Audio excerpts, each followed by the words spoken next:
about money that might not be true. Our beliefs about money make as big of an impact on our prosperity as what we actually do with it. What we think and what we say about money has a huge effect on what shows up in our lives. And many of these thoughts and beliefs are rooted in what we see, hear, and experience as children. What's your earliest money memory? Mine is 3-year-old me asking my mom, "Mommy, where's Daddy going?" And she'd say, "Daddy's going to work." "Why is Daddy going to work?" She'd say, "To make money." "Why does Daddy make money?" And she'd say, "To buy Ellen toys." She thought it was cute. I like getting toys. We'd say this over and over again. My dad went to work. My mom stayed home. She was well educated and sometimes had jobs, but her activities really didn't have anything to do with our family finances. A powerful money message for me, whether I was aware of it or not, and whether they intended it or not. Fast forward to when I'm in my 20s. I have an MBA, a CPA, I'm a certified financial planner, and I had my own business. Became fascinated with understanding people's money personalities.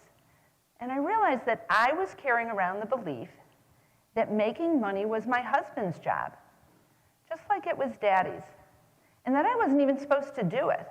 I mean, this made absolutely no sense. We begin to imprint our children's prosperity programs from the day they're born. How do we usually teach kids about money? Maybe through allowance or helping them save. Maybe you've even discussed investing. And chances are you learned money lessons this way yourself. Most of us try to teach our kids to be smart with money. We think we're doing the right things, focusing on facts and figures and the tactics of being good with money. These financial literacy lessons are necessary. They're great. And here's what's missing. If these concepts are all that we focus on, we're missing the opportunity to truly cultivate those skills to help our kids grow up to be prosperous adults. They also need to have a healthy relationship with money. What money messages are your kids receiving that may be unintentional? Kids hear how we talk about money. They see how buying decisions are made.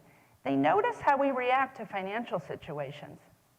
They're always watching, absorbing our stress and our attitudes, even if we don't talk about them.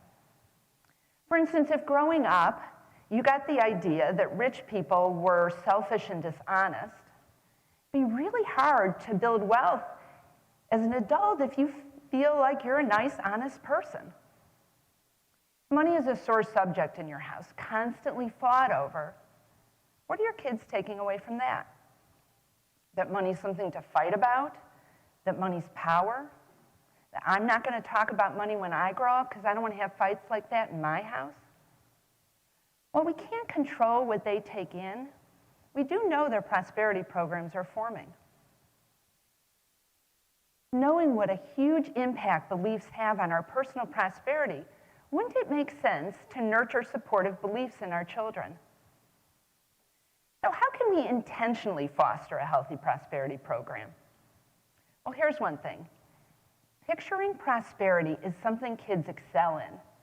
So the next time you're inclined to tell your children to stop daydreaming, ask them to picture exactly what they want instead. What if at the same time we're doling out allowances, we ask questions like, what would you like your life to look like in the future? And how do you see making this happen? It's well established that mental rehearsal is a powerful tool. Certainly elite athletes know this, and if you've ever pictured yourself having the perfect golf swing or tennis shot, or even giving a powerful presentation, you know that this works. Asking your kids questions to help them imagine all the details of their future vision. Ask them how they'll feel when their vision is real. This can be really exciting. Have your kids draw pictures of their goals and dreams. Have them create collages of what they desire. Basically, creating vision boards. This is where you take images from magazines that represent your goals and dreams and put them on poster board for inspiration. Have you ever considered using this as the basis of a visual financial plan? To do this, organize the images based on time frame and amount of money it'll take to reach your goals. What if instead of family game night, we had Picture Your Prosperity night? Encouraging your kids to picture prosperity creates excitement and just may inspire them to take the actions they need to turn their dreams into reality. Here's something I've learned from experience that may be surprising. Even really wealthy people are often as worried about not having enough or losing what they have as people who are trying to make it from paycheck to paycheck. Study after study shows that one of the top things keeping us up at night is worrying about money. But worry is a really bad financial planning strategy. One of the best ways to lower anxiety levels about money is to focus on what you're thankful for. Why? Well, it moves our attention towards what we want as opposed to what we don't want, and directs our thinking from scarcity to abundance. Knowing this, we started a daily gratitude practice when our kids were small. Each night before they go to sleep, we'd share 5 things that we were grateful for. One night, our son Benji said to me, "Mommy, I'm so grateful you and Daddy are so magnanimous, and that our life is so fortuitous, and that we live in such a utopia." Those were Mrs. Kramer's 5th grade spelling words that week. I was surprised at how deeply beautiful some of the things they said to us were, at least usually. When our daughter Amy was 7, I picked her up one day from Sunday school and she threw her papers into the front seat of my car. And when I looked at the top sheet, I read, "Dear God, thank you for my mommy." I said, "Amy, that is so sweet." And she gave me this totally confused look back. When I looked at her sheet again, I realized it actually said, "Dear God, thank you for my money." We got the gratitude piece down. Teaching our kids to be grateful is as important as teaching them to save money in their piggy banks. Giving is a financial manifestation of our gratitude. Giving can actually bring you more money. It seems counterintuitive, but you see, money is like love. The more you're open to giving, the more that flows back to you. Many people see this world as having a limited amount of money or resources or opportunities available. But just like with love, this isn't true. There's abundance all around. One of the best ways to be open to this abundance flowing to you is to loosen your grip on money.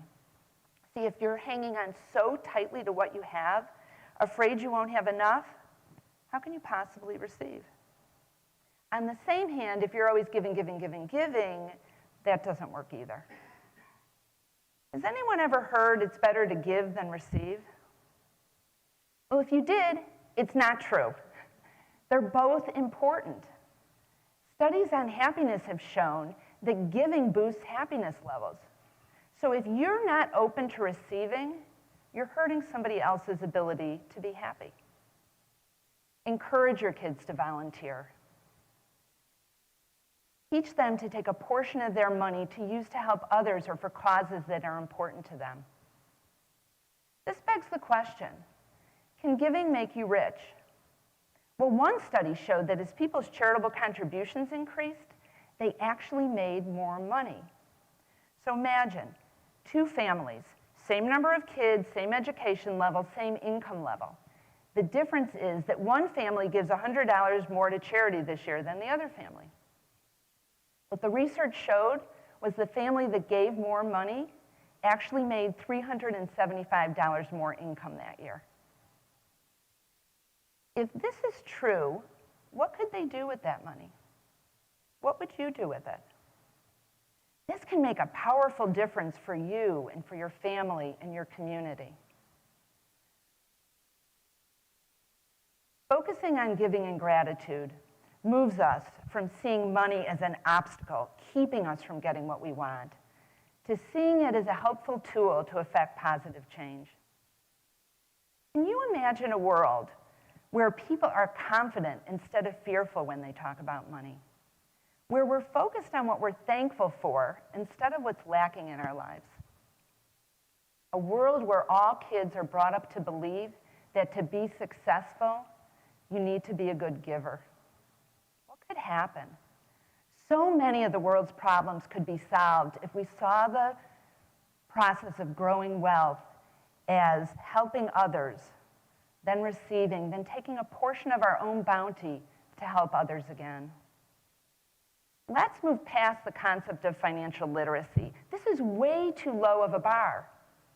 The greatest impact happens not from how you manage your funds, but from how you manage your beliefs. We want our children to grow up to be prosperous. Picturing prosperity, gratitude, and generosity nurture the beliefs that cultivate happy, prosperous children who will grow up to solve the world's problems. Thank you.